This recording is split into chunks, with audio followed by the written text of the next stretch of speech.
Hey guys, this is Billy Davidson with Davidson Pressure Washing and Painting coming out of Hammond, Louisiana. Well, tonight we're working in Baton Rouge, Louisiana. A little ways from the home, but it's not that big of a deal. We love doing it. We're out here. It's quite cold outside. It's middle of November. I think right now, the last time I checked, it was about 36 degrees. And the temperature is dropping, so we are in for a whole lot of fun tonight. But a couple things I wanted to talk about for some of the newbies out there. Some of the guys that's been out in the industry for years may get a little bored with this video, but some of the newbies out there, I think it'd be quite helpful. I wish I would have had YouTube back when I got started, but that was the very early 90s. There was no YouTube back then.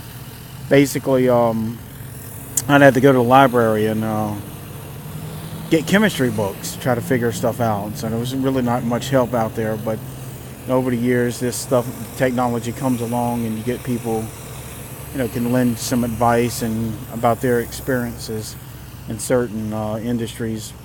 And as far as power washing goes, I see a lot of good information out there, and it really makes me happy that people are giving back for some of the newbies out there. But like I said, this video is going to be geared for more of the guys just breaking into the industry.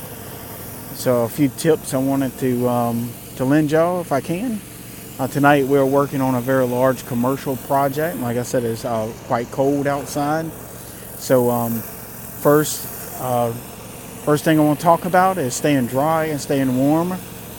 That is the utmost importance, to not get wet. Period. No questions asked. End of discussion. You can't handle it. You're not a tough guy. I used to try it, and trust me, I know from experience. I'd get out there and get wet, and then pay for it for 2 weeks afterwards. And then you can't go back to work the next day usually. So, investing in very good, high quality, waterproof clothing. Thermal insulation, very important. I know it's expensive, but if you're out here power washing professionally, we all know you're probably doing pretty good, or will be doing real good soon. There's not too many people out here that power wash professionally that are struggling.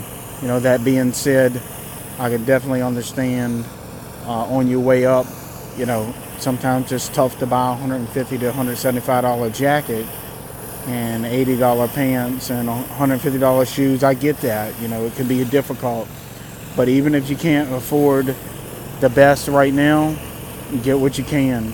Check around at some of these secondhand stores. Do what you got to do to keep yourself healthy. Because if you get wet out here, trust me, you're not going to be very happy about that come the next 2 or 3 days. You can get really, really ill. And of course, that puts you out of commission until you get back on your feet. So staying warm and dry at all costs.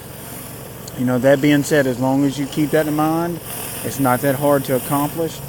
Waterproof clothing obviously will assist you there in many ways. And also techniques of power washing, which I want to talk about a few of those here in a second. So, you want to use a multiple prong approach to staying dry and warm. Here tonight, we're going to do all our flat work first. This guy here has a waterproof jacket on and waterproof pants and waterproof shoes.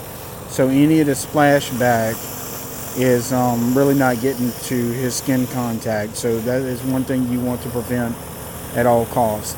So we do all our flat work first. Even when we go to rinse this, we'll be super careful not to get wet. Even if it means taking a little bit longer than normal. Which tonight we've actually slowed down a little bit. Just to be a little on the safe side. Because the last thing I want to do is one of the guys out here get wet tonight. Then we got to pack up and go home. Or one of them's got to go sit in the truck till he dries off. So staying dry is important. So we do all our flat work first. And even if it means messing up my rhythm, because I would have loved to start in the front tonight and do those canopies. But I know from experience, those canopies need to be done very last. And that's the way it's just going to have to happen. Because doing that canopy, although, being in the industry for years, I know some techniques I can do it and stay dry. But some of the guys I need some help with it tonight, so I don't want them getting wet. So we do those canopies last, and if someone happens to get some splash of water on them, it wouldn't be long before we'd all be leaving anyway. So do all your overhead work and your eaves and stuff last if you can. If you have to do them and you still got a long night ahead of you, be extremely careful not to get wet. Use some long range soap nozzles, extension wands. Even the X-Jet would get that spray away from you. But if you get up there next to that building with a wand and a tip on it, trying to wash that brick and all that and get all that splash back, you're going to be a wet duck in about 10 minutes. And it's cold, so, in the mid-30s and being wet, it's just not a good mix going on there. We out here by a busy highway, so I apologize about the road traffic noise. Another thing I want to talk about, some of the new guys out there, is when you are working at night on commercial projects or government projects, as we do, you want to make sure everybody that is there with you is wearing high reflectivity clothing. You want to make sure your vehicle's marked, you got cones out. Safety first. Several things about wearing this high reflectivity clothing. You're safer from traffic. Sometimes people try to cut corners and they race through parking lots. I have been several near misses, even wearing reflective clothing. So I know if I was wearing dark clothing, they would have hit me. But so that is one thing you got to keep in mind. Not everybody has perfect night vision, so. You just don't know. You got an elderly person done ventured out late at night for some reason or the other, and they don't have the best vision in the world or what have you. If you're wearing dark clothing, it's really hard to see. They're not really expecting someone to be out in a parking lot late at night, 2 in the morning, 1 in the morning. They don't know what we go through, so they just out in their own little world, running to the pharmacy or going grab a bite out of, a drive-through or something. And then, they cutting them through a parking lot, and there you are on your hands and knees doing something, or whatever, how that goes. So it could be a disaster. So make sure you wear real high reflectivity clothing. We have found, and I've done a little research on it, that these bright yellows, I'll show you on the one, you can probably see what he's wearing, but this as well, that is the most high visibility clothing that you're probably going to be able to find. And also it has like some reflective strips on it as well. Let me try to zoom in. Maybe you might get to see some of it. I don't know. So make sure that it's just high reflectivity. I've read where reds and oranges are not as visible at night to some people as these brighter colors. So keep that in mind. I can't swear by it, but I've read several things on it where the reds and oranges are, for some people with night vision issues, I guess what I'm trying to say, it blends in. But these yellows and green, really bright greens is the best colors we found. And also, not only for safety, years ago, I can tell you a little story real quick.